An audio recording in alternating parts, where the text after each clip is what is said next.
Russell 1872 से 1970। तार्किक परमाणुवाद, logical एटॉमिज्म। Number 2, तार्किक संरचना, लॉजिकल कंस्ट्रक्शंस। अपूर्ण प्रतीक, इनकम्प्लीट सिंबल। 20वीं सदी के विख्यात दार्शनिक विचारक, इंग्लैंड के निवासी। 1950 में उनकी पुस्तक मैरिज एंड मोरल्स के लिए नोबेल पुरस्कार। रसेल अपने मत में परिवर्तन करते रहे हैं, परिणामस्वरूप उनके विचारों में सदैव कुछ नवीन सृजनात्मक बातें उभरती रहीं। रसेल की दार्शनिक पद्धति विश्लेषणात्मक रही है। रसेल की दार्शनिक पद्धति ओखम्स रेजर के नाम से विख्यात है। यह अनावश्यक तत्वों को हटाने की विधि है। रसेल आवश्यकता से अधिक तत्वों या तत्वों को नहीं मानना चाहते थे। दार्शनिक जीवन के आरंभ में वे हीगल के प्रत्ययवाद के समर्थक थे, किंतु बाद में मूर के प्रभाव में आए और फिर वे वस्तुवाद के समर्थक हो गए। तार्किक परमाणुवाद, लॉजिकल एटॉमिज्म। तार्किक अणुवाद रसेल एवं विट्गेन्स्टाइन का सिद्धांत है। इस सिद्धांत के अनुसार विश्व के परम तत्व तार्किक अणु हैं, इसलिए यह सिद्धांत तार्किक परमाणुवाद या तार्किक अणुवाद है, भौतिक या तथ्यात्मक परमाणुवाद नहीं। रसेल एवं विट्गेन्स्टाइन का तार्किक अणुवाद पारंपरिक अणुवाद जैसे डेमोक्रिटस के भौतिक परमाणुवाद एवं लाइबनिज के चिदअणुवाद से दो बातों में भिन्न है। नंबर 1, पारंपरिक अणुवाद में मूल तत्व तात्विक इकाइयां हैं, जबकि तार्किक अणुवाद में मूल या परम तत्व भाषीय इकाइयां हैं। नंबर 2, पारंपरिक अणुवाद में मूल तत्व तक पहुंचने की प्रक्रिया भाषीय विश्लेषण की नहीं है, अपितु तार्किक अणुवाद में भाषीय विश्लेषण की प्रक्रिया द्वारा विश्व के परम तत्वों की सूची इन्वेंटरी बनाई गई है। भाषीय विश्लेषण की प्रक्रिया अपनाने के कारण इसे तार्किक लॉजिकल कहा गया है। रसेल एवं विट्गेन्स्टाइन दोनों का ही मानना है कि भाषा का जो तार्किक आकार है वही जगत का भी तार्किक आकार है, अतः तार्किक भाषा को समझकर हम जगत को समझ सकते हैं। तात्विक पक्ष का निर्धारण भी तार्किक पक्ष द्वारा ही होता है। वस्तुओं का पूरा विश्लेषण तार्किक आधार पर होता है। कौन सी वस्तुएं परमाणु हैं, इनका भी विश्लेषण तार्किक आधार पर होता है। इस प्रकार तार्किक अणुवाद के दो पक्ष हैं, नंबर 1 तात्विक एवं नंबर 2 भाषीय या तार्किक। तात्विक पक्ष में तथ्यों, संबंध, गुण तथा विशेष की चर्चा होती है। तार्किक पक्ष में प्रतिज्ञप्ति, अणुवाक्य इत्यादि भाषा से संबंधित पक्षों की चर्चा होती है। चूंकि तार्किक विश्लेषण की प्रक्रिया द्वारा हम तार्किक परमाणुओं तक पहुंचते हैं, इसलिए इस प्रक्रिया से उत्पन्न सिद्धांत को तार्किक परमाणुवाद कहा जाता है। विट्गेन्स्टाइन के अणुवाद का प्रतिपादन उनके ग्रंथ ट्रैक्टेटस लॉजिको फिलोसॉफिकस में हुआ है। सामान्य रूप से रसेल और विट्गेन्स्टाइन में मतैक्य हैं, किंतु रसेल एवं विट्गेन्स्टाइन में तथ्यों की अवधारणा में अंतर है। रसेल सामान्य तथ्य एवं निषेधात्मक तथ्य भी मानते हैं, विट्गेन्स्टाइन इन्हें नहीं मानते हैं, वे केवल अणु तथ्य को ही मानते हैं। विट्गेन्स्टाइन का तार्किक परमाणुवाद संबंधी मत चित्र सिद्धांत में निहित है। रसेल ज्ञान मीमांसा के क्षेत्र में तर्कशास्त्र लॉजिक की भूमिका को महत्वपूर्ण मानते हैं। रसेल के तार्किक परमाणुवाद का मूल तत्व यह है कि भाषा एवं जगत की तार्किक संरचना वही है जो रसेल के प्रतीकात्मक एवं गणितीय तर्कशास्त्र सिंबॉलिक ऑफ मैथमेटिकल लॉजिक की है। अनुभवात्मक ज्ञान की तार्किक संरचना। रसेल अनुभवात्मक ज्ञान या जगत की तार्किक संरचना की व्याख्या करते हुए दो प्रकार की सरल वस्तुओं की बात करते हैं। नंबर 1, तार्किक रूप से सरल वस्तु इंद्रिय प्रदत्त। नंबर 2, तार्किक रूप से सरल वस्तु इंद्रिय प्रदत्त से निर्मित होने वाले अणु तथ्य एटॉमिक फैक्ट। ये दोनों ही तार्किक रूप से सरल हैं, तार्किक परमाणु हैं। रसेल ने अनुभव से प्राप्त होने वाले सरल प्रत्ययों को इंद्रिय प्रदत्त कहा है, जैसे रंग, आकार, गंध इत्यादि। केवल इंद्रिय प्रदत्तों का ही साक्षात ज्ञान होता है, वस्तुओं का नहीं। हमें किसी मेज का अनुभव नहीं होता, बल्कि मेज के आकार, रंग और स्थिति आदि के इंद्रिय प्रदत्त ही प्राप्त होते हैं। इसके अतिरिक्त जब हम अपना अंदर निरीक्षण करते हैं तो कुछ आंतरिक अवस्थाओं का ज्ञान होता है, जैसे दुख, सुख स्मृति आदि। प्रत्येक इंद्रिय पदार्थ सरल होता है। यह ज्ञान या जगत की सरलतम इकाई है। इनका और सूक्ष्म विभाजन संभव नहीं, अर्थात तार्किक या भाषा की दृष्टि से इनका विश्लेषण और सरल ढंग से नहीं कर सकते। अतः ये तार्किक परमाणु हैं। यहाँ ये प्रश्न उठता है कि इंद्रिय पदार्थ के अतिरिक्त अन्य जो बाह्य विषय हैं जिनका हमें ज्ञान होता है, जैसे मेज, सेब, कलम आदि, भी क्या हैं? रसेल के अनुसार ये बाह्य विषय इंद्रिय पदार्थों की तार्किक संरचना, लॉजिकल कंस्ट्रक्शंस हैं। इंद्रिय पदार्थ तीन प्रकार के हैं: विशेष वस्तु, पर्टिकुलर्स, गुण, क्वालिटी, एंड संबंध, रिलेशन। ये तीनों सरल वस्तुएं हैं। संरचना के दृष्टिकोण से ये अणु तथ्यों के अवयव हैं। इन्हीं से अणु तथ्य बनते हैं। तथ्य, फैक्ट।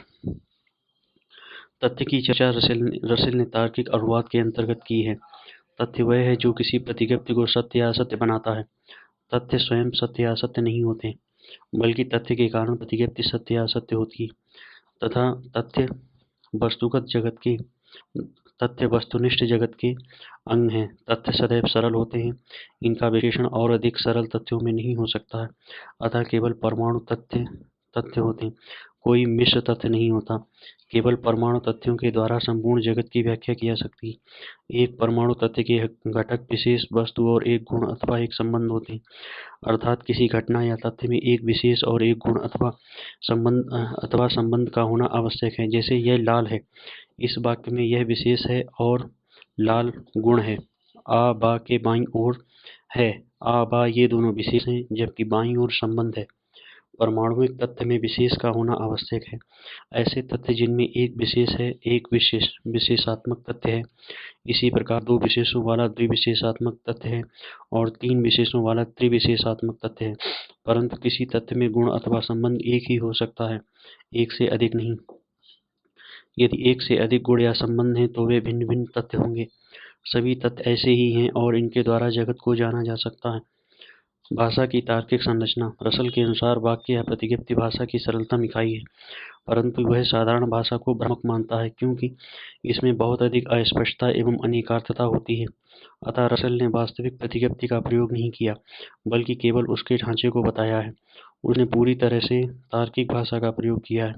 यह प्रतीकात्मक भाषा है। इसमें सरल प्रतिज्ञप्ति के लिए ऐसे प्रतीकों का प्रयोग किया जाता है जिसे चर, वेरिएबल कहते हैं। इन चरों को p, q, x, y आदि अंग्रेजी के स्मॉल लेटर्स से प्रदर्शित किया जा सकता है। इस प्रकार रसेल प्रतीकात्मक भाषा को ही जगत का प्रतिबिंब मानते हैं। मूर प्रत्ययवाद का खंडन। मूर रिफ्यूटेशन ऑफ आइडियलिज्म। मूर ने रसेल के साथ इंग्लैंड में नव्य वस्तुवाद, न्यू रियलिज्म की स्थापना की। मूर अपने वस्तुवाद में सामान्य विश्वासों का समर्थन करता है, अतः जो भी विचारधारा उनके विपक्ष में जाती है उसका वह खंडन करता है। इस क्रम में मूर ने वस्तुवाद की विरोधी विचारधारा प्रत्ययवाद, आइडियलिज्म का खंडन किया है। 1903 में मूर का प्रसिद्ध लेख प्रत्ययवाद का खंडन माइंड नामक पत्रिका में प्रकाशित हुआ। इस लेख में मूर प्रत्ययवाद के खंडन के क्रम में इस बात का सीधे खंडन नहीं करते कि विश्व या परम सत्य का स्वरूप प्रत्ययात्मक है, बल्कि वे प्रत्ययवादियों द्वारा स्वीकृत एवं प्रस्तुत उन तर्कों एवं मान्यताओं का खंडन करते हैं जिन्हें प्रत्ययवादी अपने सिद्धांत के प्रतिपादन हेतु आवश्यक मानते हैं। दूसरे शब्दों में मूर प्रत्ययवाद के आधारभूत तर्क वाक्यों को असिद्ध साबित कर प्रत्ययवाद का खंडन करते हैं। प्रत्ययवाद आध्यात्मवाद एवं प्रयोजनवाद का समर्थन करता है। यहाँ उल्लेखनीय है कि मूर प्रत्ययवाद के खंडन के क्रम में न तो सभी प्रत्ययवादियों का खंडन करते हैं और न ही प्रत्ययवाद के सभी सिद्धांतों का खंडन करते हैं। मूर का ध्यान मुख्य रूप से बर्कले के सिद्धांतों पर है। वे बर्कले के कुछ सिद्धांतों का खंडन कर यह मान लेते हैं कि इसे प्रत्ययवाद का खंडन हो गया है। प्रत्ययवाद के खंडन की मूर की पद्धति विश्लेषणात्मक है। इसके संबंध में उन्होंने प्रत्ययवादियों की दो प्रमुख मान्यताओं पर विचार किया है। सत्ता दृश्यता है ज्ञान। नंबर 2, ज्ञान तथा ज्ञान के विषय में आंतरिक संबंध है। सत्ता दृश्यता है ज्ञान तथा ज्ञान के विषय में आंतरिक संबंध है। मूर का मानना था कि यदि प्रत्ययवाद के आधारभूत इन दो सिद्धांतों का खंडन कर दिया जाए तो प्रत्ययवाद खंडित हो जाएगा। सत्ता दृश्यता है का खंडन। Refutation of esse is to be perceived. सत्ता दृश्यता है यह प्रत्ययवादी बर्कले द्वारा स्वीकृत सिद्धांत है। मूर के अनुसार सभी प्रत्ययवादी प्रत्ययवाद के समर्थन में यह तर्क देते हैं कि जो कुछ है उसका होना तो इसी पर निर्भर है कि उसका अनुभव हुआ, अर्थात वस्तु का होना उसका अनुभूत होना है। इस अर्थ में वह मानसिक या मन आश्रित है तथा उसकी मानसिकता के आधार पर उसकी आध्यात्मिकता सिद्ध होती है। इस प्रकार सत्ता दृश्यता है सभी प्रत्ययवादियों द्वारा प्रत्ययवाद के समर्थन में प्रस्तुत किया गया सामान्य तर्क है। मूर यह दिखाने का प्रयास करते हैं कि सत्ता दृश्यता है द्वारा प्रत्ययवाद सिद्ध नहीं होता, परंतु मूर बर्कले के इस कथन का सीधा खंडन नहीं करते, बल्कि सर्वप्रथम इसका विश्लेषण करते हुए यह स्पष्ट करते हैं कि इस कथन के चाहे जितने भी संभव अर्थ लिए जाएं, वे सभी अमान्य एवं अस्वीकृत हैं और उनके माध्यम से प्रत्ययवाद का समर्थन नहीं किया था। मूर के अनुसार सत्ता दृश्यता है में है शब्द महत्वपूर्ण है, क्योंकि है उद्देश्य और विधेय के मध्य संयोजक का कार्य कर रहा है। है शब्द अनेकार्थक है। यहाँ विश्लेषण के माध्यम से हम यह समझ सकते हैं कि है शब्द किस अर्थ में सत्ता और दृश्यता में संबंध स्थापित कर रहा है। मूर के अनुसार प्रथम मान्यता सत्ता दृश्यता है को है शब्द के विभिन्न अर्थों के आधार पर तीन प्रकार के अलग अलग अर्थों में ग्रहण किया जा सकता है। यहाँ पर है शब्द के प्रयोग में व्यामिश्र है, परिणाम स्वरूप अलग अलग अर्थों के साथ सत्ता दृश्यता है वाक्य के तीन अर्थ निकाले जा सकते हैं। नंबर 1, पूर्ण तादात्म्य, कंप्लीट आइडेंटिटी। है शब्द का पहला अर्थ यह हो सकता है कि सत्ता एवं दृश्यता में पूर्ण तादात्म्य या एक रूपता है। जो अर्थ सत्ता का है वही अर्थ दृश्यता का भी है। यह वाक्य मनुष्य विवेकशील प्राणी है की तरह है। इसमें उद्देश्य एवं विधेय समानार्थक हैं, लेकिन तब इसमें कई कमियां आ जाती हैं। नंबर 1, समानार्थक मान लेने पर दृश्यता की जगह सत्ता को रखा जाता है और तब वाक्य का स्वरूप होगा सत्ता सत्ता है। लेकिन ऐसा मानना पुनरुक्ति टॉटोलॉजी होगी। ऐसी पुनरुक्ति से किसी तार्किक सिद्धांत की व्याख्या नहीं हो सकती है। नंबर बी, जिन कथनों में विधेय पद उद्देश्य पद का समानार्थक होता है वे परिभाषाएं होती हैं और मात्र परिभाषा से कोई तार्किक सिद्धांत सिद्ध नहीं होता। नंबर सी, यहाँ विधेय उद्देश्य के विषय में कोई नई बात नहीं कहता, अतः यह एक विश्लेषणात्मक प्रतिज्ञप्ति है, परंतु विश्लेषणात्मक प्रतिज्ञप्ति का वस्तु से या तथ्य से कोई संबंध नहीं होता। इससे न तो किसी वस्तु की सत्ता सिद्ध हो सकती है और न ही कोई सिद्धांत। इस प्रकार सत्ता एवं दृश्यता को समानार्थक मानने से प्रत्ययवाद को सिद्ध नहीं किया जा सकता। नंबर 2, अपूर्ण तादात्म्य, इनकम्प्लीट आइडेंटिटी। दूसरे रूप में है शब्द का अर्थ यह हो सकता है कि सत्ता और दृश्यता में पूर्ण तादात्म्य न होकर आंशिक तादात्म्य हो, अर्थात सत्ता के अर्थ में दृश्यता निहित हो। दूसरे शब्दों में दृश्यता सत्ता का एक अंग है, सत्ता दृश्यता से कहीं अधिक है। जैसे वृक्ष में पत्ते निहित हैं, इसका अर्थ है कि पत्ते वृक्ष के अंग हैं और वृक्ष पत्ते से कहीं अधिक है। स्पष्ट है कि इस दूसरे रूप में भी दृश्यता से सत्ता की स्थिति नहीं की जा सकती, क्योंकि सत्ता दृश्यता से कहीं अधिक है, अर्थात सत्ता के लिए दृश्यता पर्याप्त नहीं है। सत्ता दृश्यता है कि अतिरिक्त और कुछ भी है होने अर्थात सत्ता के लिए दृश्यता पर्याप्त नहीं है। सत्ता दृश्यता के अतिरिक्त और कुछ भी है होने के लिए अनुभूत होने के अतिरिक्त कुछ और लक्षण का रहना अनिवार्य है। जब सत्ता दृश्यता से कहीं अधिक है तो यह प्रत्ययवाद को सिद्ध न करके वस्तुवाद को ही सिद्ध करता है। नंबर 3, अनिवार्यता का संबंध, नेसेसरी रिलेशन। है का तीसरा अर्थ यह हो सकता है कि दृश्यता सत्ता का एक नया लक्षण है।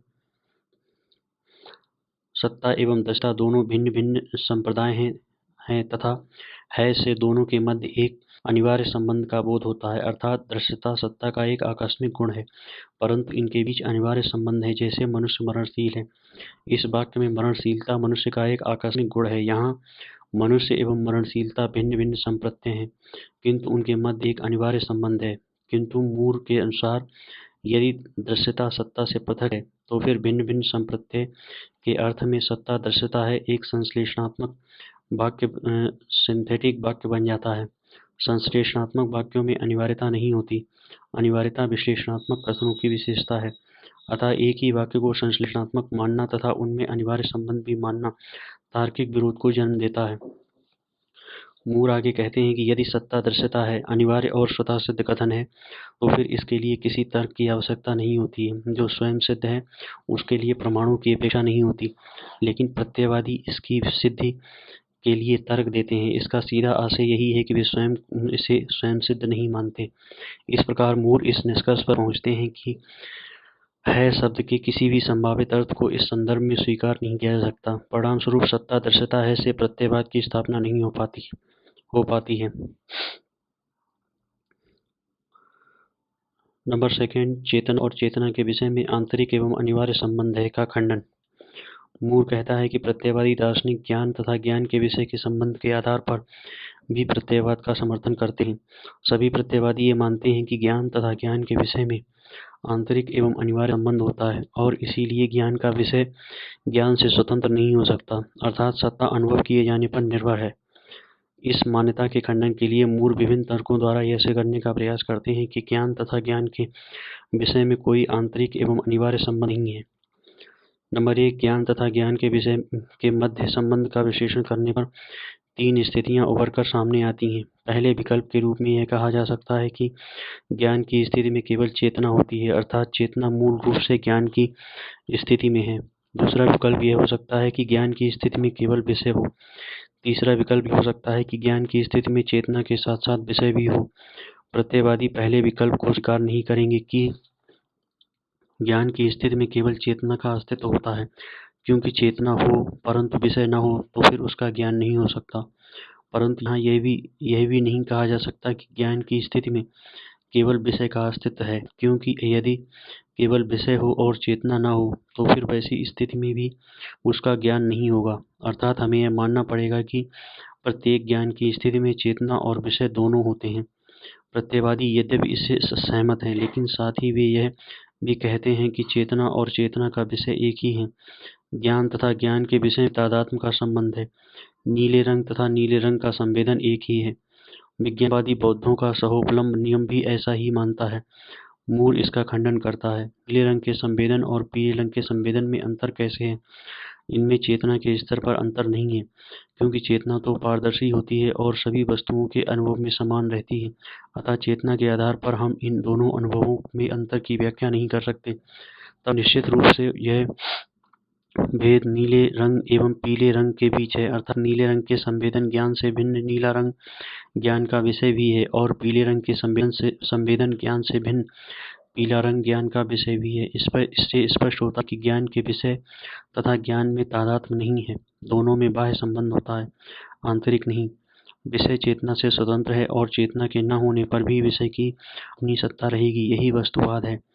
नंबर दो, कुछ प्रत्ययवादी कह सकते हैं कि ज्ञान तथा ज्ञान के विषय के बीच तादात्म्य नहीं, अपितु ये आपस में एक आंगिक एकता रखते हैं। हमारा कोई भी अनुभव एक आंगिक एकता है। इसके आधार पर प्रत्ययवादी सिद्ध करना चाहते हैं कि ज्ञान तथा ज्ञान के विषय में आंतरिक एवं अनिवार्य संबंध है। मूर कहता है कि इसकी व्याख्या दो प्रकार से की जा सकती है। नंबर ए, इस आंगिक एकता में एक और संपूर्ण अनुभव है और दूसरी ओर इस अनुभव का विषय एक अवयव के रूप में है। नीले रंग के अनुभव में नीले रंग का अनुभव एक पूर्णता है और नीला रंग उसका घटक है। इस प्रकार दोनों में तादात्म्य है। मूर कहता है कि यह संभव नहीं, क्योंकि किसी अंग का अभेद संबंध संपूर्ण के साथ नहीं हो सकता। हाथ एवं पूरा शरीर दोनों में तादात्म्य नहीं है। नंबर बी, इस पर प्रत्ययवादी कह सकते हैं कि संपूर्ण अनुभव में दो अंग हैं, विषय का संवेदन और विषय, इनके बीच अभेद संबंध है। नीले रंग के अनुभव में नीला रंग एवं नीले रंग का संवेदन, ये दो अवयव हैं और इनमें अभेद संबंध है। मूर कहते हैं कि किसी अंगी के दो अंगों में अभेद संबंध नहीं हो सकता। मानव शरीर के ही दो अंगों हाथ और पैर में तादात्म्य या अभेद नहीं है। इस प्रकार कोई आंगिक एकता नहीं है, क्योंकि न तो अवयव का संपूर्ण से तादात्म्य हो सकता है और न ही संपूर्ण के दो अवयवों में ही तादात्म्य हो सकता है। नंबर तीन, प्रत्ययवादी कह सकते हैं कि ज्ञान के विषय एवं ज्ञान में अभेद नहीं है। परंतु ज्ञान का विषय ज्ञान की अंतर्वस्तु है। नीले रंग के संवेदन की अंतर्वस्तु है मूर कहता है कि अंतर्वस्तु के अनुरूप ही किसी वस्तु का स्वरूप होता है। पीले पुष्प की अंतर्वस्तु पीला रंग होता है। अपनी अंतर्वस्तु पीले रंग के अनुरूप ही पीला पुष्प भी पीला होता है। अब यदि ज्ञान के विषय को ज्ञान की अंतर्वस्तु मान लें तो पीले रंग के अनुभव के दौरान अनुभव या चेतना भी अपनी अंतर्वस्तु पीले रंग के अनुरूप ही पीला हो जाएगा। ऐसी स्थिति में उस समय नीले रंग का संवेदन नहीं होना चाहिए, परंतु ऐसा नहीं होता है। अतः स्पष्ट है कि ज्ञान का विषय ज्ञान की अंतर्वस्तु नहीं है। नंबर 4, कुछ प्रत्ययवादी कह सकते हैं कि वस्तुतः विषय स्वयं चेतना की अंतर्वस्तु नहीं है, बल्कि विषय का जो प्रतिबिंब हमारी चेतना पर पड़ता है वह चेतना की अंतर्वस्तु है। मूर का उत्तर है कि सर्वप्रथम तो विचार के सभी प्रत्ययों का प्रतिबिंब नहीं बनता, जैसे संप्रभुता, स्वतंत्रता, संख्या आदि का कोई प्रतिबिंब हमारी चेतना पर नहीं बनता। अब यदि यह भी मान ले कि विषय का प्रतिबिंब ज्ञान या चेतना की अंतर्वस्तु है, तो इससे यह सिद्ध नहीं होता कि विषय ज्ञान पर निर्भर है। प्रतिबिंब तथा विषय प्रतिबिंब का मूल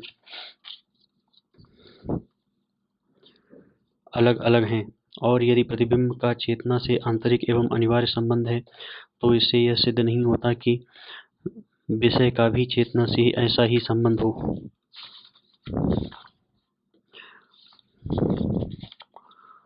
मूर एक और तर्क देते हैं। मूर कहते हैं कि अगर प्रत्ययवादी यह मानते हैं कि जब भी किसी वस्तु मूर एक और तर्क देते हैं। मूर कहते हैं कि अगर प्रत्ययवादी ये मानते हैं कि जब भी किसी वस्तु का ज्ञान होता है तब सत्ता ज्ञान पर निर्भर होती है, परंतु इसे स्वीकार करने पर हमें यह भी मानना पड़ेगा कि आत्मा भी आत्मा के जन्म पर निर्भर है, क्योंकि प्रत्ययवादी यह भी मानते हैं कि हमें आत्मा का भी ज्ञान प्राप्त होता है। अब जब मैं अपनी आत्मा को जानता हूँ, इसका अर्थ है कि मेरी आत्मा का होना आत्मा के ज्ञान पर निर्भर है, परंतु ऐसा प्रत्ययवादी भी नहीं मानेंगे। प्रत्ययवादी कहेंगे कि आत्मा का अस्तित्व या आत्मा की सत्ता ज्ञान से स्वतंत्र है। इस पर मूर का यह कहना है कि यदि आत्मा की सत्ता ज्ञान से स्वतंत्र है तो उसी आधार पर विषय की सत्ता को भी चेतना या ज्ञान से स्वतंत्र माना जा सकता है।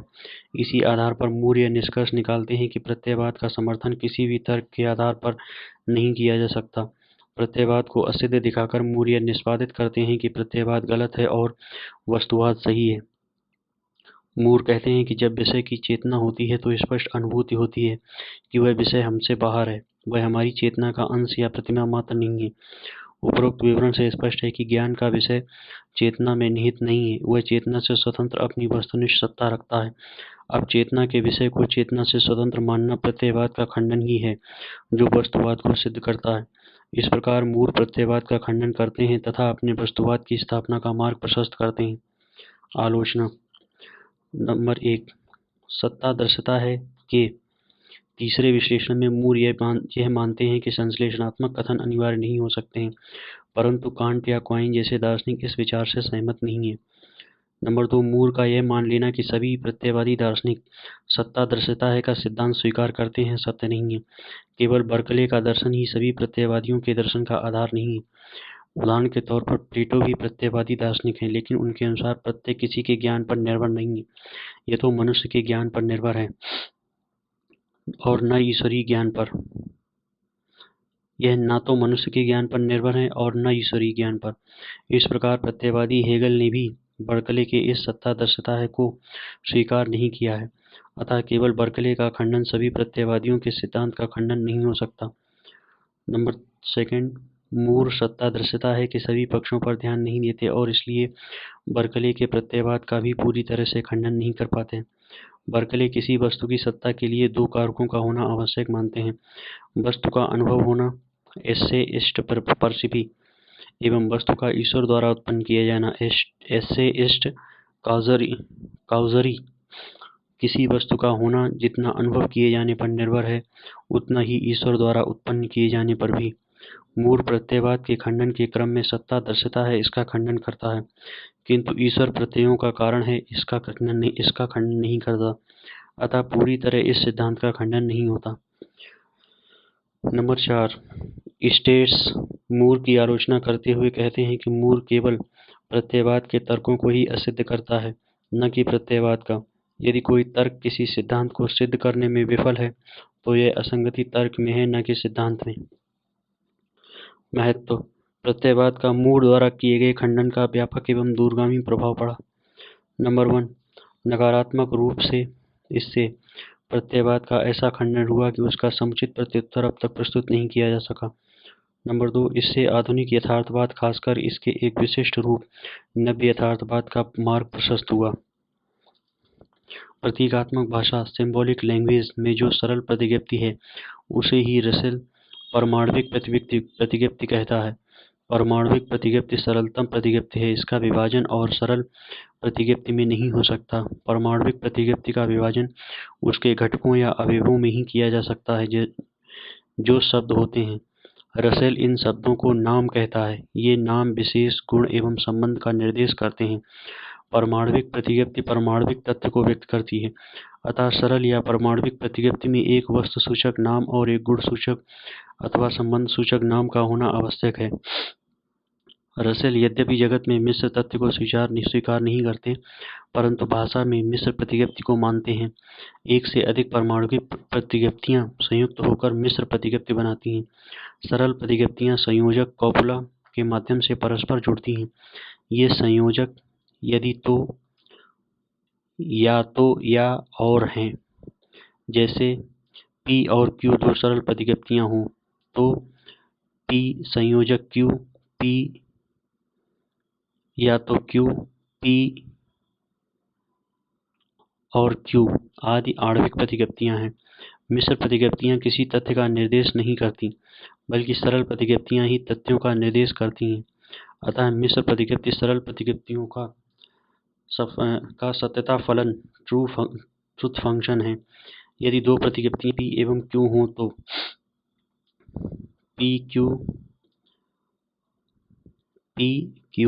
P और Q, P या Q और P संयोजक Q।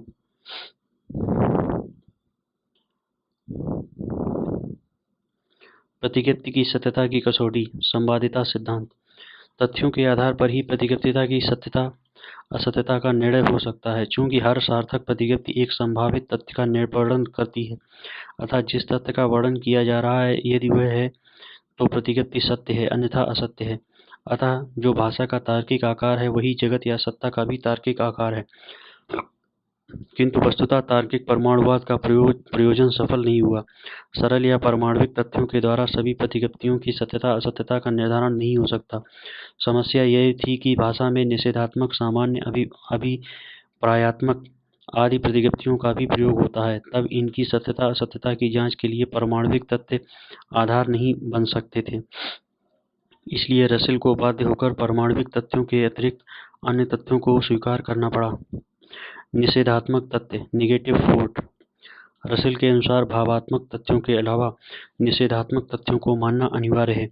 यदि संवादिता सिद्धांत को सत्य की कसौटी माना जा रहा है तो निषेधात्मक प्रतिज्ञप्ति तभी सत्य होगी जब उसके अनुरूप निषेधात्मक तथ्य भी अनिवार्य रूप से हो। जैसे सुकरात जीवित नहीं है, यह सत्य है, तो कोई तथ्य अवश्य होगा जो इस प्रतिज्ञप्ति को सत्य बनाएगा, जिसके कारण यह सत्य है। परंतु सुकरात के जीवित होने से संबंधित कोई भावात्मक तथ्य हमें नहीं मिल सकता है। अतः इस निषेधात्मक प्रतिज्ञप्ति की सत्यता असत्यता निषेधात्मक तथ्य से ही निर्धारित हो सकती है। कुछ दार्शनिकों का आक्षेप है कि हम जितने तथ्यों को जानते हैं वे सभी भावात्मक तथ्य हैं। निषेधात्मक तथ्यों का हम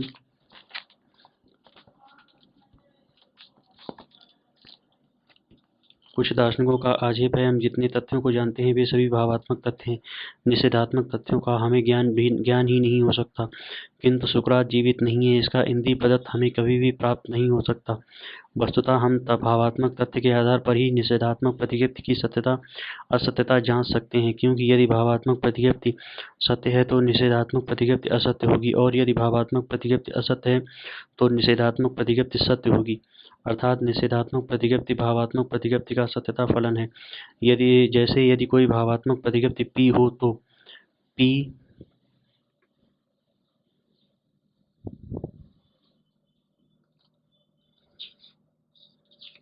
पी क्यू, ट्रू फॉल्स। उदाहरणार्थ, यदि कोई प्रतिज्ञप्ति है दीवार हरी नहीं है, तो इस निषेधात्मक प्रतिज्ञप्ति को सत्यता असत्यता एक भावात्मक प्रतिज्ञप्ति के आधार पर जांची जा सकती है। अब यदि हमारे समक्ष यह भावात्मक तथ्य हो कि दीवार सफ़ेद है तो दीवार हरी नहीं है, यह निषेधात्मक प्रतिज्ञप्ति सत्य सिद्ध हो जाएगी। इस प्रकार भावात्मक तथ्य के आधार पर ही निषेधात्मक प्रतिज्ञप्ति की सत्यता असत्यता जांची जा सकती है। रसेल इसके उत्तर में कहते हैं कि ऐसा मानना उचित नहीं है, दीवार हरी नहीं। इस प्रतिज्ञप्ति का सत्य होना दीवार सफ़ेद है इस तथ्य से तभी सिद्ध होगा जबकि दीवार सफ़ेद है का यह अर्थ हो कि दीवार हरी नहीं है, परंतु सफ़ेद एवं हरा परस्पर व्याघातक कंट्राडिक्टरी शब्द नहीं है और इनके बीच भी अनेक स्थितियां जैसे लाल, नीला, काला आदि हो सकती हैं। अतः ऐसा नहीं है।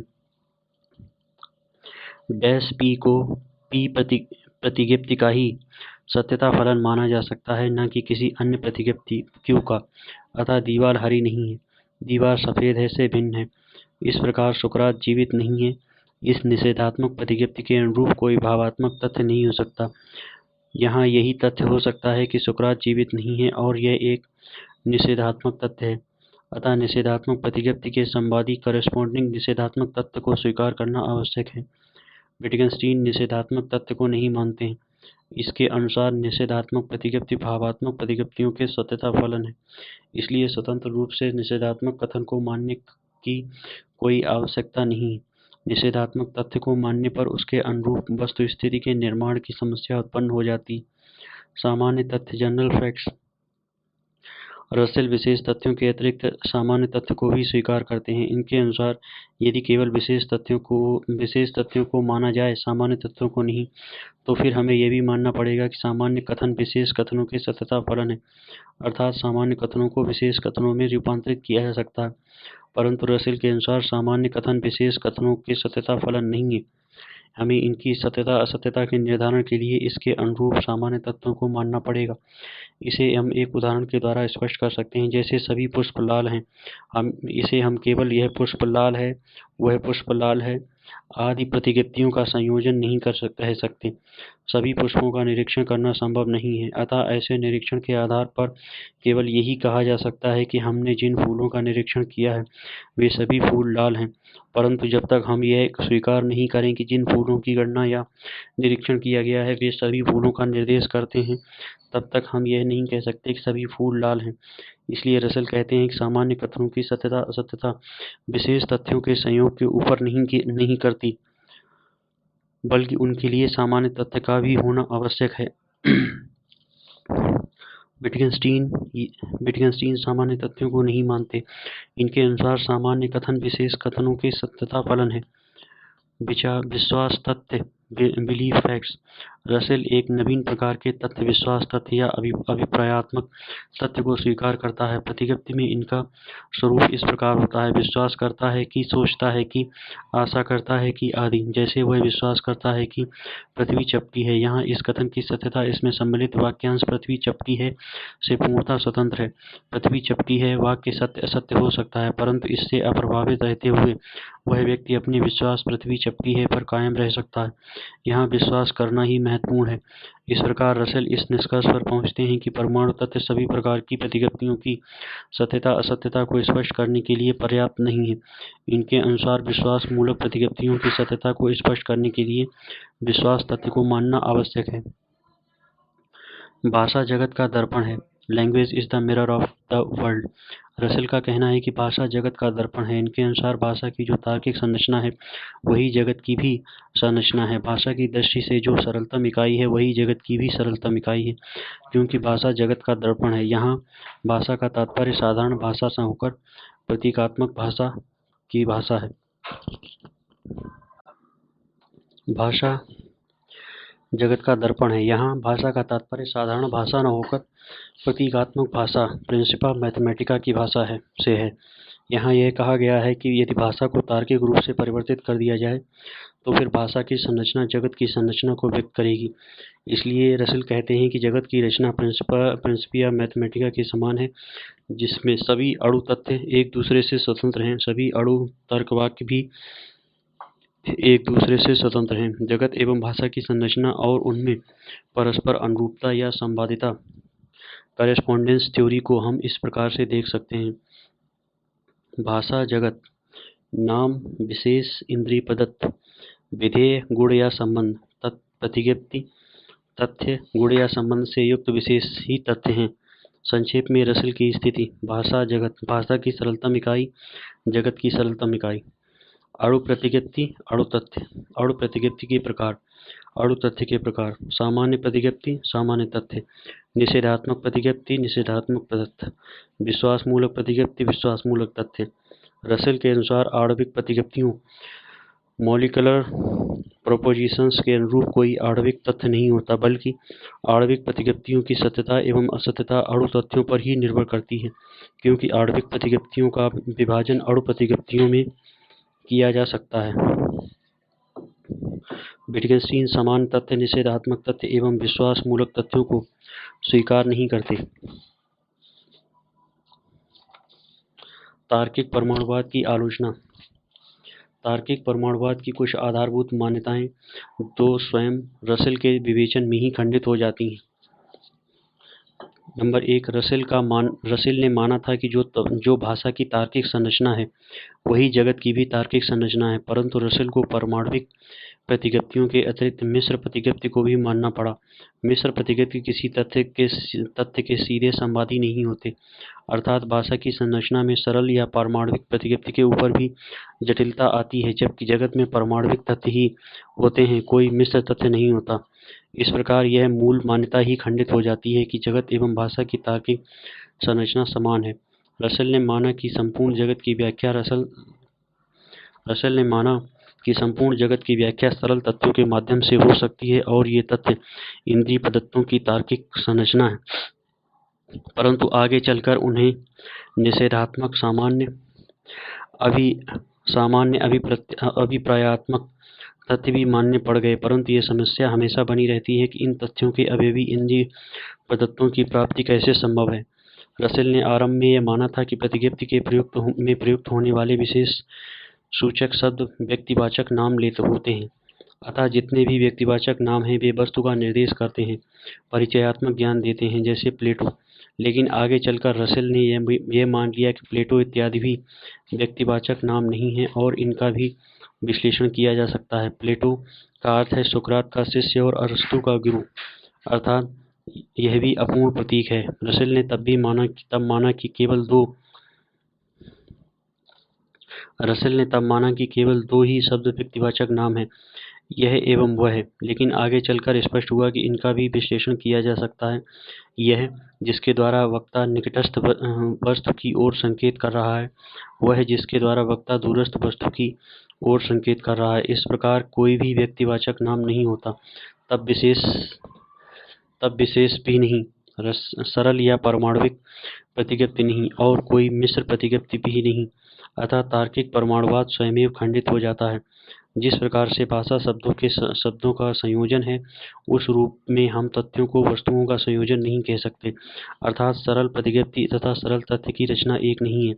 सरल प्रतिज्ञप्ति शब्दों का एक क्रमबद्ध संबंध है, परंतु वस्तु को हम तथ्य का क्रमबद्ध संबंध नहीं कह सकते, अतः दोनों में आकारिक समानता देखना मात्र पूर्वाग्रह है। सरल वस्तु की जो अवधारणा रसेल एवं विटगेन्स्टीन ने मानी है, उसके अनुरूप जगत में सरल वस्तुएं नहीं हैं, जैसा कि विटगेन्स्टीन ने बाद में स्वीकार किया कि सरल और मिश्र होना संबंध और उद्देश्य पर निर्भर करता है। वस्तु अपने आप में सरल या मिश्र नहीं होती, सरल वस्तुओं की अवधारणा ही भ्रामक है। वस्तुएं सापेक्षिक रूप में एक संदर्भ में ही सरल मानी जा सकती हैं। जब हम वास्तविक भाषा का अध्ययन करते हैं तो यह स्पष्ट हो जाता है कि बहुत से कथन सत्य फलनात्मक नहीं होते हैं, जैसे मैं गिरा क्योंकि मैं हंस रहा था। यहाँ हो सकता है कि दोनों अवयवी कथन सत्य हों, फिर भी यह पूरा कारणात्मक कथन असत्य हो जाए। जबकि रसेल ने प्रिंसिपिया मैथमेटिका में यह माना था कि संपूर्ण भाषा सत्य फलनात्मक है। यह तार्किक परमाणुवाद की एक बड़ी कमजोरी है।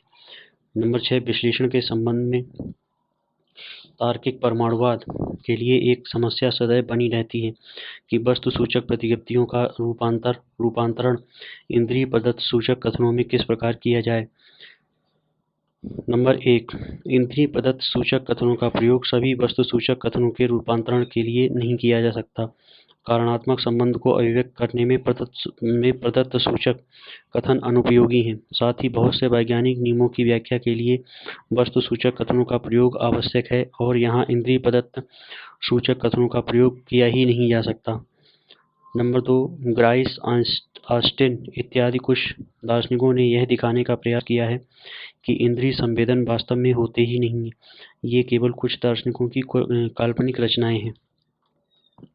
इन्हीं कारणों से कुछ तार्किक भाववादियों ने वस्तुसूचक भाषा को स्वीकार किया। आगे चलकर स्वयं रसेल ने भी अपने सिद्धांत को बदल दिया और माना कि वस्तुएं अनुभव की तार्किक संरचना नहीं बल्कि अनुभव की व्याख्या करने के लिए सर्वोत्तम प्राकल्पनाएं हैं। इंद्रिय संवेदनों की सफल व्याख्या तभी हो सकती है जब हम ठोस वस्तु को मान लें। अतः रसेल ने तार्किक संरचना का सिद्धांत त्याग दिया।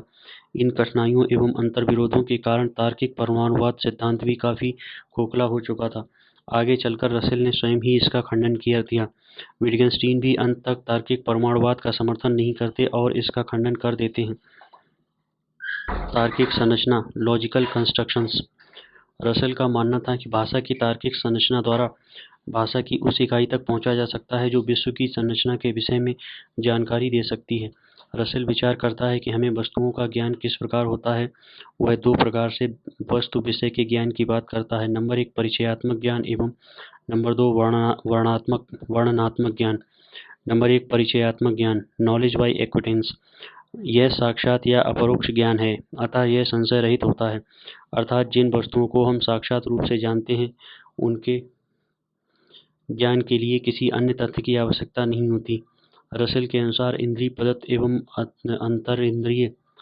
अंतरिंद्रिय के प्रत्ययों का हमें परिचयात्मक ज्ञान होता है। हमें साक्षात रूप से वस्तु का ज्ञान नहीं होता बल्कि वस्तु को देखने पर उसके आकार, रंग, छूने व ठोसपन इत्यादि का अनुभव होता है। इसी को रसेल ने इंद्रिय प्रदत्त कहा है। इसके अतिरिक्त हम अंतर्निरीक्षण के द्वारा आंतरिक अवस्थाओं का भी साक्षात ज्ञान प्राप्त करते हैं, जैसे सुख, दुख, स्मृति आदि। नंबर 2, वर्णनात्मक ज्ञान, नॉलेज बाय डिस्क्रिप्शन। यह वह ज्ञान है जब हम केवल कुछ तथ्यों को जानते हैं और उन्हीं के आधार पर अन्य वस्तुओं को जानते हैं। स्पष्ट है कि यह प्रत्यक्ष नहीं होता अपितु अन्य ज्ञात सत्यों के माध्यम से होता है, अतः इस ज्ञान में संशय हो सकता है। परिचयात्मक ज्ञान से भिन्न सभी ज्ञान वर्णनात्मक ज्ञान है। जैसे बाह्य वस्तु का ज्ञान तार्किक संरचना के संबंध में सर्वाधिक महत्वपूर्ण है। इंद्रिय प्रदत्त ज्ञान एवं भाषा की दृष्टि से सरलतम इकाई है, अतः इसका विश्लेषण और अधिक सरल तत्वों में नहीं किया जा सकता। इसका ज्ञान केवल साक्षात रूप से हो सकता है, अन्य किसी प्रकार से नहीं। जैसे लाल रंग का ज्ञान केवल लाल रंग के संवेदन से ही हो सकता है, अन्य किसी प्रकार नहीं। केवल अनुभव के द्वारा ही यह जाना जा सकता है कि लाल रंग का अर्थ क्या है। किसी दृष्टिहीन व्यक्ति को किसी भी प्रकार से यह नहीं बताया जा सकता कि लाल रंग क्या होता है। ऐसा इसलिए क्योंकि जिस लाल रंग का अनुभव हमें हो रहा है उसे हम और सरल तत्वों में विभाजित नहीं कर सकते। विश्लेषण की प्रक्रिया यहीं आकर रुक जाती है। भाषा की दृष्टि से इंद्रिय प्रदत्त ही सरल वस्तु है। रसेल के अनुसार इंद्रिय प्रदत्तों का तो साक्षात परिचयात्मक ज्ञान होता है, परंतु इन इंद्रिय प्रदत्तियों के आधार पर ही वस्तुओं जैसे मेज, कलम, पहाड़ आदि का वर्णनात्मक ज्ञान होता है। चूंकि इंद्रिय प्रदत्त ज्ञान के विषय हैं और ये संशय रहित होते हैं, अतः ये सबल प्रदत्त हैं। इंद्रिय प्रदत्तों से भिन्न सभी विषयों का ज्ञान इंद्रिय प्रदत्तों के माध्यम से होने के कारण ये संशय युक्त होते हैं, अतः इन्हें निर्बल प्रदत्त कहा गया है। जैसे मेज का ज्ञान तो वर्णनात्मक ज्ञान है, लेकिन मेज के आकार, रंग, गंध आदि का साक्षात ज्ञान होता है। इन इंद्रिय प्रदत्तों के आधार पर ही हमें मेज का ज्ञान होता है। यहाँ स्वभावतः यह प्रश्न उत्पन्न होता है कि इंद्रिय प्रदत्तों के अतिरिक्त जो अन्य विषय हैं जिनका ज्ञान हमें प्राप्त होता है वे क्या हैं और उनका ज्ञान कैसे होता है। जब हमें साक्षात ज्ञान केवल इंद्रिय प्रदत्तों का होता है तो हम बाह्य वस्तु को कैसे जानते हैं।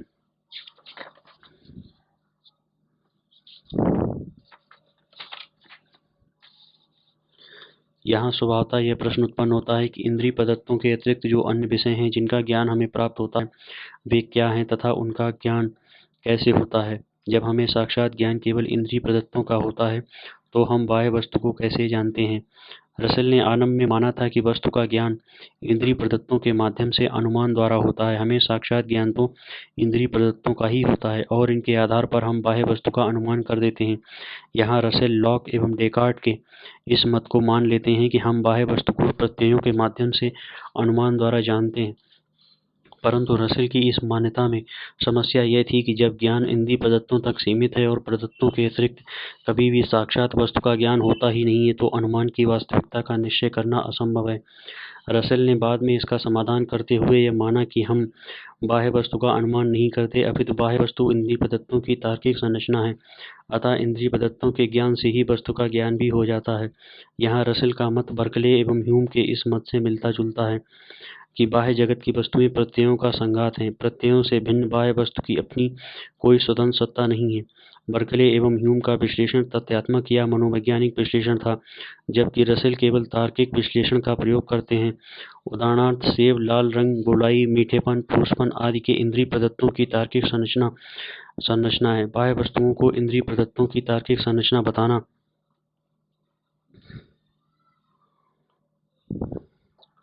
बाह्य वस्तुओं को इंद्रिय प्रदत्तों की तार्किक संरचना बताना एक प्रकार का तार्किक विश्लेषण है। कोई भी वस्तु वास्तविक एवं संभाव्य इंद्रिय प्रदत्तों की तार्किक संरचना है। यदि मेरे समक्ष कोई वस्तु है जो मुझे एक प्रकार का इंद्रिय प्रदत्त होगा, अन्य व्यक्ति को दूसरे प्रकार का इंद्रिय प्रदत्त होगा, तीसरे व्यक्ति के रहने पर तीसरे प्रकार का इंद्रिय प्रदत्त होगा। अर्थात यदि अन्य व्यक्ति के होने पर उसे दूसरे प्रकार का इंद्रिय प्रदत्त हो तो वह संभाव्य इंद्रिय प्रदत्त होगा। जैसे एक सिक्के को विभिन्न कोणों से देखने पर भिन्न भिन्न इंद्रिय प्रदत्त होंगे, तब वास्तविक वस्तु क्या है? रसेल के अनुसार वस्तु इन सभी परिप्रेक्ष्यों से प्राप्त प्रदत्तों की तार्किक संरचना है।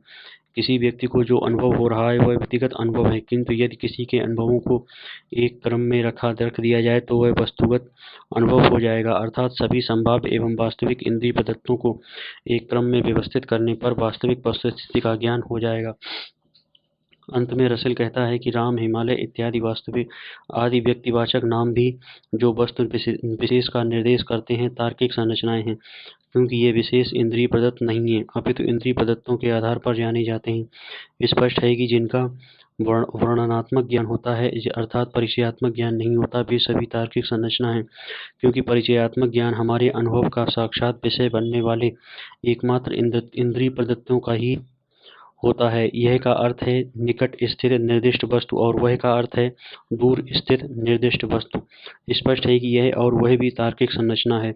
अतः व्यक्तिवाचक नाम, गुण एवं संबंध के अतिरिक्त जो भी ज्ञान होता है वह वर्णनात्मक ज्ञान है और इंद्रिय प्रदत्तों की तार्किक संरचना है। तार्किक संरचना का अपूर्ण प्रतीक से गहरा संबंध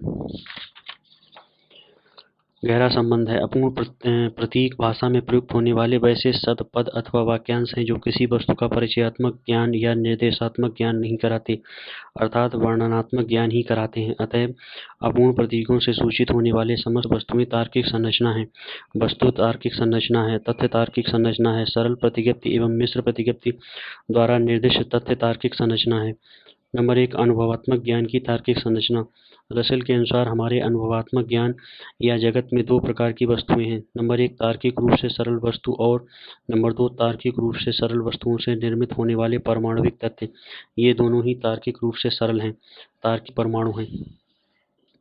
रसेल ने अनुभव से प्राप्त होने वाले सरल प्रत्ययों को इंद्रिय प्रदत्त कहा है, जैसे रंग, आकार, स्वाद आदि। ये ज्ञान या जगत की सरलतम इकाई हैं और इनका और सूक्ष्म विभाजन संभव नहीं है, अतः ये तार्किक परमाणु हैं। ये इंद्रिय प्रदत्त 3 प्रकार के होते हैं। नंबर 1, विशेष वस्तु, नंबर 2, गुण एवं नंबर 3, संबंध। ये तीनों सरल वस्तुएं हैं। ये परमाणुविक तत्वों के अवयव हैं। इन्हीं से परमाणुविक तत्व बनते हैं। नंबर 2, परमाणुविक तथ्य सदैव सरल ही होते हैं, अतः केवल परमाणु तथ्य होते हैं, कोई मिश्र तथ्य नहीं होता है। केवल परमाणु तत्वों द्वारा संपूर्ण जगत की व्याख्या की जा सकती है। किसी घटना या तथ्य में कम से कम एक विशेष और एक गुण अथवा संबंध का होना आवश्यक है। जैसे यह लाल है, इस वाक्य में यह विशेष है, लाल गुण है, आ बा के बाईं ओर है।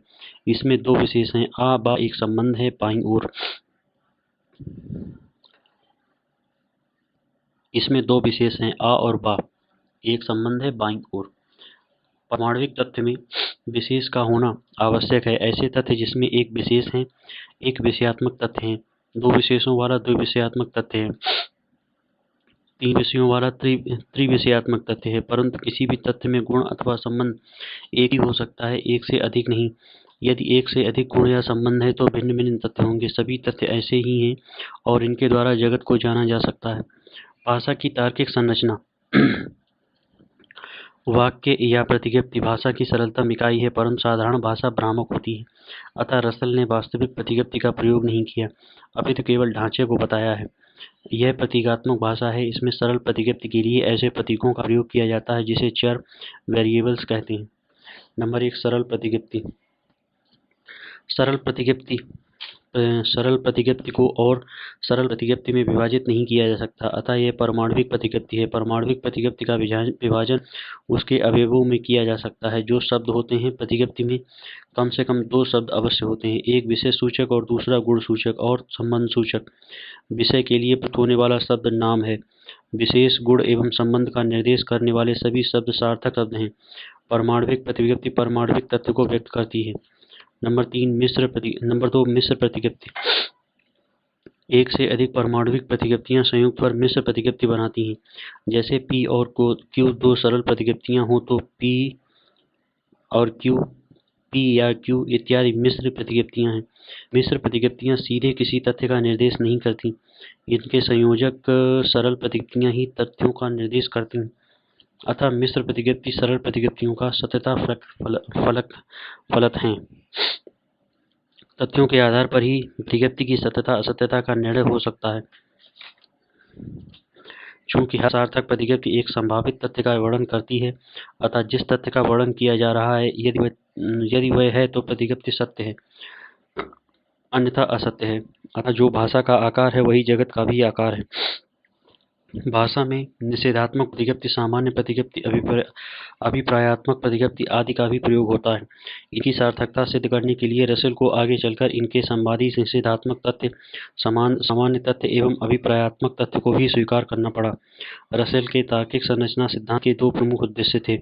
नंबर 1, सामान्य प्रतिज्ञप्तियों का विश्लेषण। मनुष्य मरणशील है, यह एक सामान्य प्रतिज्ञप्ति है। यहाँ मनुष्य शब्द का प्रयोग किसी विशिष्ट मनुष्य के लिए नहीं किया गया, क्योंकि हमें किसी विशेष मनुष्य का साक्षात प्रत्यक्ष नॉलेज बाय एक्विटेंस नहीं होता है। यहाँ मनुष्य शब्द का प्रयोग दो अर्थों में है। नंबर 1, प्रत्यक्ष रूप में यह मनुष्यत्व गुण के लिए है। नंबर 2, परोक्ष रूप में यह मनुष्यत्व गुण से संपन्न व्यक्ति के लिए। अतः हमें मनुष्य का केवल वर्णनात्मक ज्ञान, नॉलेज बाय डिस्क्रिप्शन होता है। इसलिए मनुष्य साक्षात परिचय, नॉलेज बाय एक्विटेंस के आधार पर निर्मित एक तार्किक संरचना है। नंबर 2, संसार की वस्तुओं की समुचित व्याख्या। इसके अंतर्गत रसेल ने यह दिखाया है कि संसार की वस्तुएं इंद्रिय प्रदत्तों, सेंस डाटा के आधार पर रचित तार्किक संरचनाएं हैं। हमें मेज का साक्षात प्रत्यक्ष नहीं होता है, हमें मेज के इंद्रिय प्रदत्त का साक्षात प्रत्यक्ष होता है।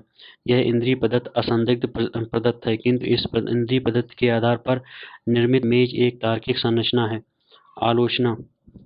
नंबर 1, रसेल द्वारा प्रस्तुत रूपांतरणवाद की, जिसके अंतर्गत उन्होंने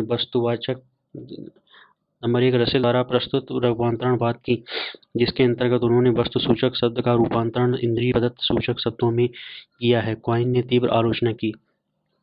नंबर 2, जगत एवं भाषा की तार्किक संरचना को एक ही मानने के पीछे रसेल ने कोई तार्किक आधार प्रस्तुत नहीं किया है। वस्तुतः यह रसेल के गणितीय तर्कशास्त्र पर ही आधारित है। उत्तरवर्ती विटगेनस्टीन भाषा की इतनी आकारिक व्याख्या करने की आलोचना करते हुए वस्तुतः भाषा की जीवंतता पर ध्यान देकर विभिन्न संदर्भों में इसके प्रयोग को देखने की बात करते हैं। नंबर 3, रसेल ने आरंभ में केवल परमाणविक तथ्यों को ही स्वीकार किया था, किंतु आगे चलकर वे निषेधात्मक तथ्य, सामान्य तथ्य एवं अभिप्रायात्मक तथ्य को भी मान लेते हैं, परंतु इन तथ्यों की तार्किक संरचना की व्याख्या संगत तरीके से नहीं कर पाते हैं। दार्शनिकों का आक्षेप है कि सभी विषयों का रूपांतरण इंद्रिय प्रदत्तों में करना और उनका समूह बनाना तर्कतः उपयुक्त नहीं है। यही कारण है कि बाद में रसेल ने स्वयं इस सिद्धांत का खंडन कर दिया। अपूर्ण प्रतीक, इनकम्प्लीट सिंबल्स।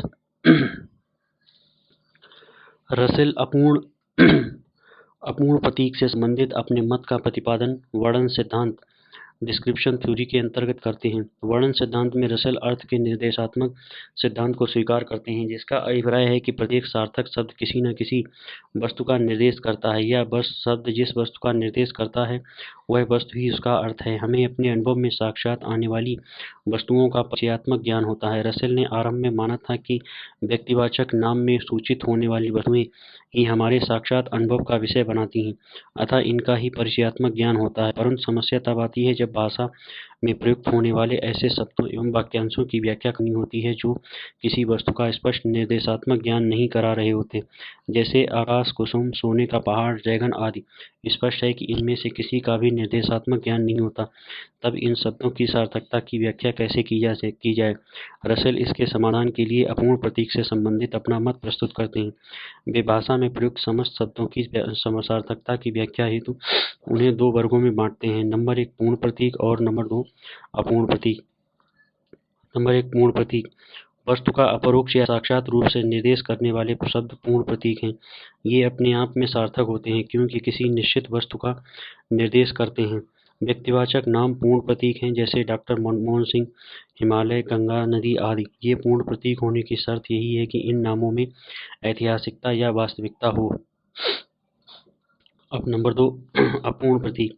अपूर्ण प्रतीक भाषा में प्रयुक्त होने वाले वे शब्द या वाक्यांश हैं जो स्वतंत्र रूप में सार्थक नहीं होते। ये किसी वस्तु का निर्देश नहीं करते। ये वाक्य में प्रयुक्त होने पर ही सार्थक होते हैं, परंतु तब भी किसी वस्तु का निर्देश नहीं करते। ये वस्तु का परिचयात्मक ज्ञान नहीं कराते, अपितु वर्णनात्मक ज्ञान कराते हैं। अपूर्ण प्रतीक के सिद्धांत के पृष्ठभूमि में रसेल ने गणित एवं प्रतीकात्मक तर्कशास्त्र का प्रयोग किया है। गणित में प्लस, माइनस और मल्टीपल आदि का स्वतंत्र रूप से कोई अर्थ नहीं होता, किंतु 2 + 3, 2 मल्टीप्लाई 3 इत्यादि सार्थक हैं। यहाँ भी प्लस एंड मल्टीप्लाई इत्यादि किसी संख्या का निर्देश नहीं करते, फिर भी वे सार्थक हैं। प्रतीकात्मक तर्कशास्त्र में डैश, कॉमा, सेमी कॉलम आदि स्वतंत्र रूप से कोई अर्थ नहीं है, लेकिन P', P.Q, P.V.Q इत्यादि में डैश, डॉट एंड वी इत्यादि सार्थक हैं, परंतु यहाँ भी ये किसी चर का निर्देश नहीं करते। इसी प्रकार भाषा में भी अनेक शब्द एवं वाक्यांश भी स्वतंत्र रूप से सार्थक नहीं है। ये वाक्य में ही अर्थ देते हैं, किंतु किसी वस्तु का निर्देश नहीं करते। चूंकि ये किसी वस्तु का निर्देश नहीं करते, अतः इनके स्थान पर किसी अन्य शब्द या वाक्यांश को रख देने पर, अर्थात अपूर्ण प्रतीकों को वाक्य से स्थानांतरित कर देने पर भी वाक्य के अर्थ एवं सत्यता मूल्य में कोई अंतर नहीं आता। जैसे 2 + 3 = को कहा जा सकता है कि 2 और एवं 3 का योग 5 होता है। इससे न तो अर्थ में और एवं न ही सत्यता मूल्य में कोई अंतर आया। अपूर्ण प्रतीक 3 प्रकार के होते हैं। नंबर 1 आद्य निर्देशात्मक शब्द, जैसे कुछ, कोई, सभी आदि। इनका रूपांतरण परिमाणात्मक शब्दों में किया जा सकता है। नंबर 2 अनिश्चित वर्णनात्मक वाक्यांश, जैसे एक मनुष्य। यह किसी निश्चित मनुष्य का निर्देश नहीं करता। मैं आज एक मनुष्य से मिला। इस वाक्य में एक मनुष्य वाक्यांश किसी निश्चित मनुष्य का निर्देश नहीं करता, अतः यह अपूर्ण प्रतीक है। यहाँ एक मनुष्य का विश्लेषण किया जा सकता है और इस वाक्यांश के बिना भी अर्थ एवं सत्यता मूल्य अपरिवर्तित रहेगा। रूपांतरण मैं आज एक्स से मिला, जो मानवीय गुण से युक्त है। नंबर 2 निश्चित वर्णनात्मक वाक्यांश, जैसे बेबली का लेखक, फ्रांस का वर्तमान शासक इत्यादि। इनके प्रयोग से यह भ्रम उत्पन्न होता है कि ये किसी निश्चित वस्तु का निर्देश करते हैं, परंतु वस्तुतः ये व्यक्तिवाचक नाम की तरह नहीं है। ये वाक्यांश 2 प्रकार के हैं। ए वे जो किसी निश्चित वस्तु को दूषित करने का दावा करते हैं, जैसे बेवर्ली का लेखक, इंग्लैंड का वर्तमान राजा। बी वे जो किसी निश्चित वस्तु को सूचित होने का दावा तो करते हैं, किंतु वस्तुतः कुछ सूचित नहीं करते, जैसे फ्रांस का वर्तमान राजा। ये दोनों प्रकार के वाक्य किसी निश्चित व्यक्ति या वस्तु का निर्देश करते हुए प्रतीक होते हैं और ऐसा प्रतीक होता है कि ये व्यक्तिवाचक नाम हो। परंतु रसेल कहते हैं कि ये न तो व्यक्तिवाचक नाम है और न ही इनमें कोई वस्तु निर्देश होता है। इन्हें व्यक्तिवाचक नाम मान लेने पर समस्या है। बेवर्ली का लेखक स्कॉट है।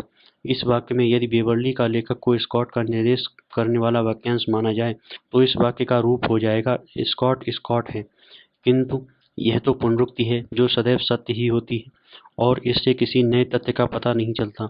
जबकि बेवली का लेखक स्कॉट है, यह वाक्य एक संश्लेषणात्मक प्रतिज्ञप्ति है और यह सत्य असत्य हो सकता है। साथ ही इससे नवीन तथ्य का ज्ञान भी नहीं होता है। स्पष्ट है कि बेवरली का लेखक किसी वस्तु का नाम नहीं है। यह ना तो व्यक्तिवाचक है और ना ही इससे वस्तु निर्देश होता है। इस वाक्य का रूपांतरण किया जा सकता है। व्याकरणिक दृष्टि से ये वाक्य सरल वाक्य प्रतीत होते हैं, परंतु तार्किक दृष्टि से इनमें एक से अधिक वाक्य होते हैं, अतः ये मिश्र एवं संयुक्त वाक्य होते हैं। निश्चित वर्ण वाक्यांश का विश्लेषण करने के लिए इनके वाक्य का अपने अवयवी सरल वाक्यों में विश्लेषण कर जाता है। जैसे बेवरली का लेखक स्कॉट। इस मिश्र वाक्य में 3 तर्क वाक्य हैं।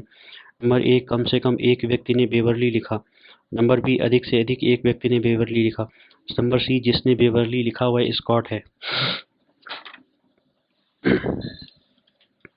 इन 3 वाक्यों के मिलने से एक संयुक्त वाक्य बनता है, परंतु उपरोक्त तीनों सरल तार्किक वाक्यों में बेवरली का लेखक वाक्यांश का प्रयोग नहीं किया गया है। फिर भी रूपांतरित वाक्य के सत्यता, मूल्य एवं अर्थ में कोई परिवर्तन नहीं होता है, अतः यह एक अपूर्ण प्रतीक है। आलोचना। नंबर 1, अपूर्ण प्रतीक के मूल में अर्थ का निर्देशात्मक सिद्धांत कार्य कर रहा है, परंतु स्टॉर्सन इस पर आक्षेप करते हैं कि सार्थक होने के लिए किसी शब्द का वस्तु निर्देशक होना आवश्यक नहीं है। जहाँ शब्द वस्तु निर्देशक है, उसका भी सार्थक होना अनिवार्य नहीं। शब्द जिसका निर्देश करता है वह वस्तु उसका अर्थ नहीं हो सकता। अन्यथा मेज टूट गया का अर्थ होगा मेज का अर्थ टूट गया, परंतु ऐसा नहीं कहा सकता। स्पष्ट है कि शब्दार्थ होने के लिए वस्तु का होना आवश्यक नहीं है। नंबर 2, रसेल निश्चित वर्णात्मक वाक्यांश के विश्लेषण के क्रम में वाक्य और कथन के बीच विद्यमान तार्किक भेद की उपेक्षा करते हैं, जबकि वस्तुतः वाक्य के संदर्भ में केवल सार्थकता निरर्थकता की ही बात की जा सकती है, न कि सत्यता असत्यता की। रसेल ऐसे वाक्यों को उसके अवयवी वाक्यों का सत्यता फलन मानते हुए कहते हैं कि फ्रांस का वर्तमान शासक गंजा है। यह वाक्य इसलिए असत्य है क्योंकि इसका एक अवयव सरल तर्क वाक्य इस समय फ्रांस में कम से कम एक व्यक्ति है जिसका फ्रांस में शासन है। ये असत्य है, परंतु रसेल इस पर ध्यान नहीं देते कि यह एक वाक्य है और वाक्य का जब कथन में प्रयोग होता है तब वह कथन सत्य या असत्य होता है। फ्रांस का वर्तमान शासक गंजा है, यह वाक्य स्वयं में सार्थक है। इस वाक्य का जब अतीत में कथन किया जाता था तब यह सत्य था, लेकिन आज यह कथन असत्य है। नंबर 3, रसेल ने माना था कि कुछ शब्द वस्तु निर्देशात्मक होते हैं। स्टॉर्सन का आक्षेप है कि शब्द स्वयं में वस्तु निर्देशात्मक नहीं होते, अपितु वाक्य में प्रयुक्त होने पर भी वस्तु के निर्देशक होते हैं। अनिश्चित वर्णनात्मक वाक्यांश का प्रयोग भी निर्देश के लिए किया जा सकता है, जैसे ए, एन आदि। द का प्रयोग वस्तु सदैव वस्तु निर्देशक नहीं होता। The whale is a mammal, यहाँ वस्तु निर्देश नहीं होता है क्योंकि किसी विशेष व्हेल के विषय में नहीं कहा जा रहा, परंतु the whale struck the ship, यहाँ द वस्तु निर्देशक है। इस प्रकार कुछ संदर्भों में निश्चित वर्णात्मक वाक्यांश भी वस्तु निर्देश करते हैं और यही इस बात पर निर्भर करता है कि किस संदर्भ में उनका प्रयोग किया जा रहा है। नंबर 4, रसेल ने भाषा को पूर्णतया तार्किक आकार में बांधने का प्रयास किया। उन्होंने अपने गणितीय तर्कशास्त्र मैथमेटिकल लॉजिक के अनुरूप ही भाषा की तार्किक संरचना बताई। इसमें भाषा की गतिशीलता एवं प्रवाह की व्याख्या न होकर केवल आकारिक पक्ष को ही महत्व दिया गया है, परंतु आगे चलकर उत्तर विटगेन्स्टाइन ने भी यह स्वीकार किया कि भाषा का संबंध मनुष्य के भाषाई व्यवहार से है। भाषा भी जीवंत एवं प्रभावशील होती है और इस पक्ष की उपेक्षा नहीं की जा सकती। हमें किसी शब्द के निश्चित अर्थ को ढूंढने के बजाय उसके प्रयोग को देखना चाहिए। अतः अपूर्ण प्रतीक के सिद्धांत में अनेक विसंगतियां विद्यमान हैं और ये भाषा में प्रयुक्त शब्दों एवं वाक्यांशों की तार्किक ढंग से व्याख्या करने में भी समर्थ नहीं है। आगे चलकर रसेल ने भी अपने वर्णन सिद्धांत को त्याग दिया, साथ ही अपूर्ण प्रतीक के सिद्धांत को भी छोड़ दिया। तार्किक गहनता एवं भाषा की आकारिक व्याख्या करने की वजह से अपूर्ण प्रतीक का सिद्धांत महत्वपूर्ण माना जाता है। धन्यवाद।